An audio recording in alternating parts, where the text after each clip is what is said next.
5, the UW-Madison community is coming together to help support the student survivor who was brutally attacked earlier this month, and now you can help as well. Yeah, we've been covering this attack since it happened, including when the man accused in that attack made his court appearance last week. The RCC Sexual Violence Resource Center created a GoFundMe stating the student is still fighting for her life in the hospital.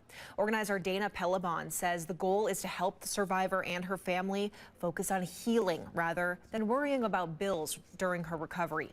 And Pelabon says crime victim insurance could eventually cover some of the costs, but immediately after a rape or assault, it's hard for the survivor to go back to work while trying to still recover from such a traumatic incident.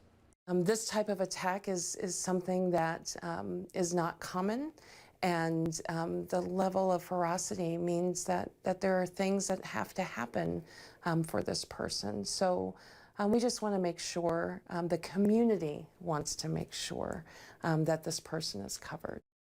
And so far, the GoFundMe has raised nearly $12,000 of the $50,000 goal.